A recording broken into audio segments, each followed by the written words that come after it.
É uma questão de semântica. Exatamente, também, é uma questão de semântica, o que é prometer, o que não é prometer. É óbvio que quando ele fala me cobre, isso soa como uma promessa, tudo bem, ele está dizendo que isso não é uma promessa, enfim, é uma... Se eu chegar para você aqui, já falar assim, ó, Jean, é o seguinte, semana que vem a gente vai fazer o programa aqui, quarta-feira, a gente vai dar 10 pontos de audiência, pode me cobrar. Você vai chegar, você vai pensar, pô, ele sabe alguma coisa, tem alguma coisa que vai acontecer na quarta-feira, tem algum coelho ali na cartola, uma carta na manga, vai ter, o cara tá muito confiante, o cara tá muito certo disso. Eu praticamente prometo. Eu não falei prometo, mas eu praticamente tô assumindo um compromisso. Você, Jean, que falou no Linha na semana passada, eu acho que foi o Jean que falou no Linha na semana passada, que o Tite estava se arriscando mais do que o Dorival, que estava prometendo só pro final da Copa, estava longe, mas que o Tite faltava uma semana. Não foi você? Eu acho que eu vi. Então, eu me lembro de ter falado, não sei se eu falei do Dorival, acho que não. Não, alguém foi. Então não foi você que falou assim: o Tite está se comprometendo mais, porque a semana que vem já está aí.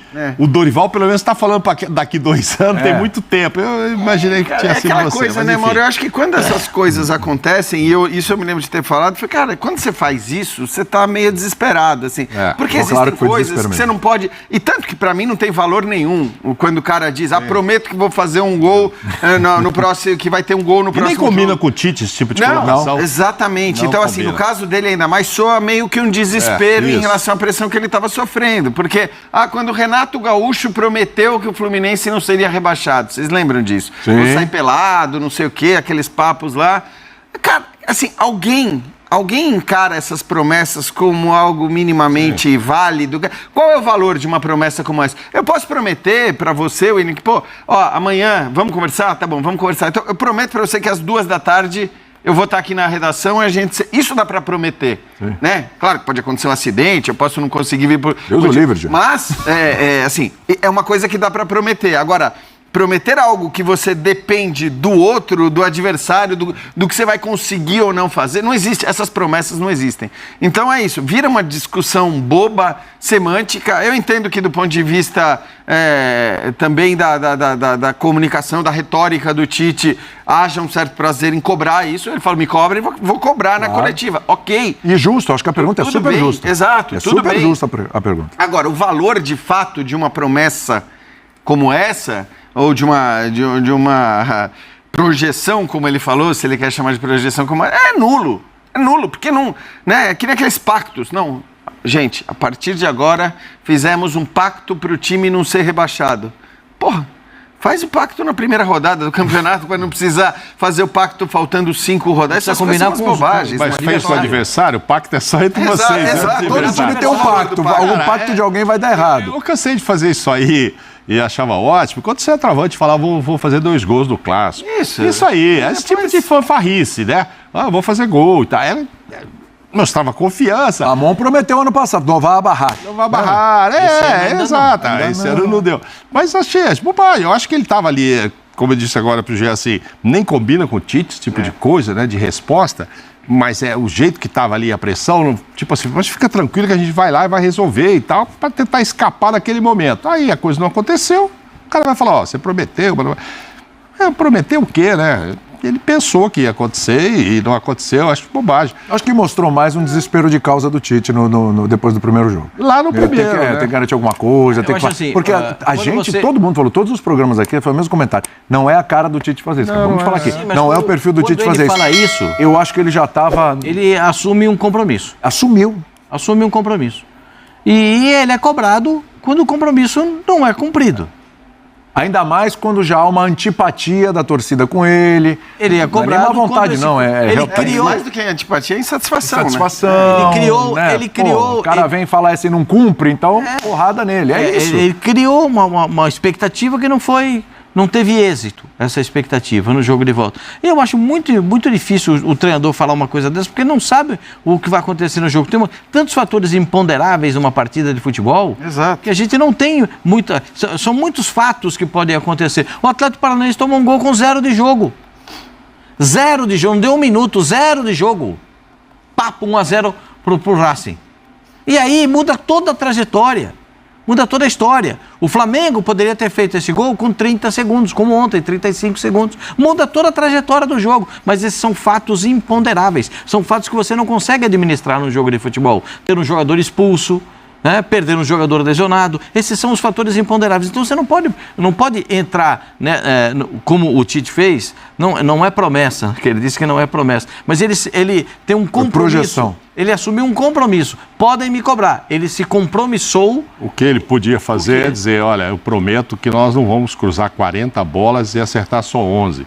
Eu prometo que eu vou fazer esse time correr mais. Eu prometo que eu vou pegar no pé dos caras. Coisas que estão ao alcance dele. Prometer. É isso aí, eu vou fazer esse time jogar muito melhor do que jogou aqui hoje. Aí, esse tipo de coisa. Agora, fazer gol, ele entra em campo. Lá vão ter menos chances, mas vão marcar mais gols.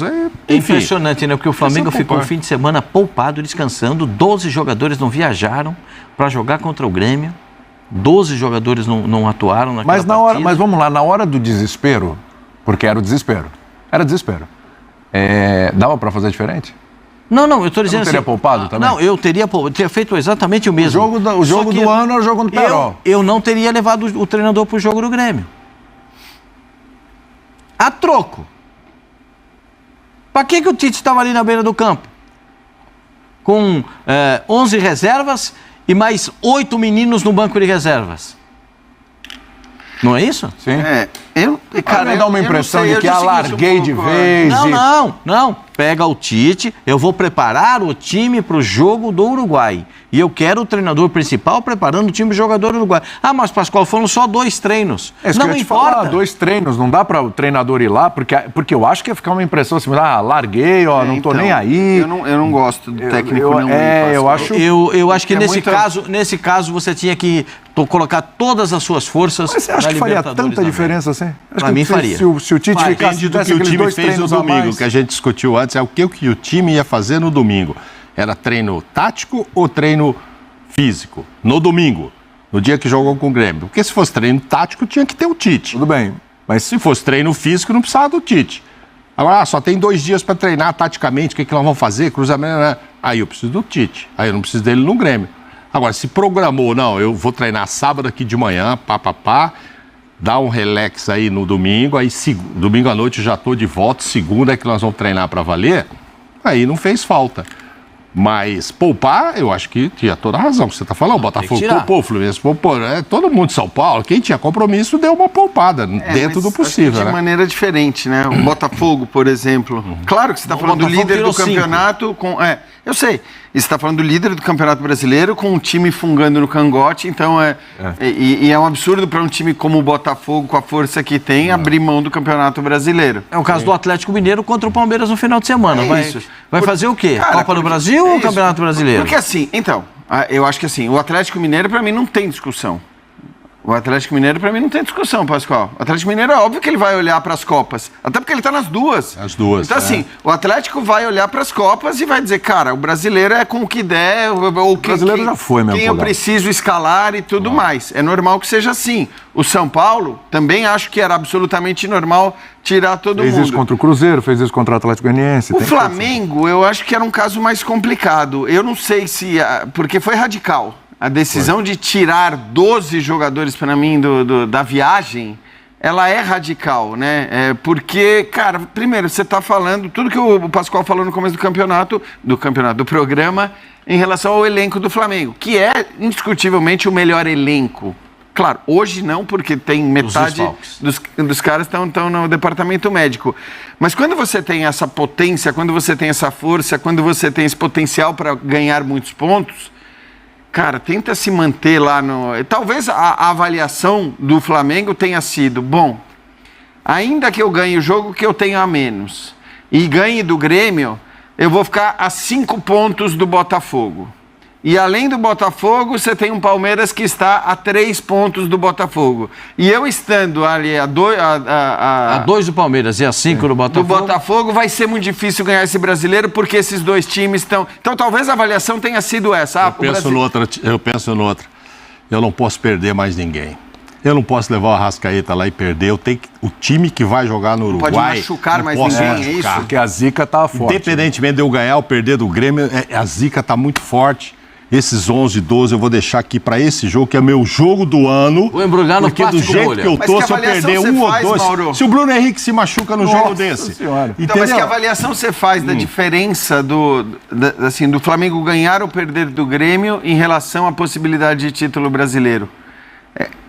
Estou te perguntando, assim, né? O que você acha o quanto mudaria em relação ao Flamengo? Você considera que o Flamengo está na briga pelo título brasileiro hoje? Pouco. Não, além disto, tudo bem. Primeiro que não tinha, se eu vou ganhar lá, o que vai mudar? Entra nessa linha de raciocínio. Pô, ainda assim eu tô longe, entendeu?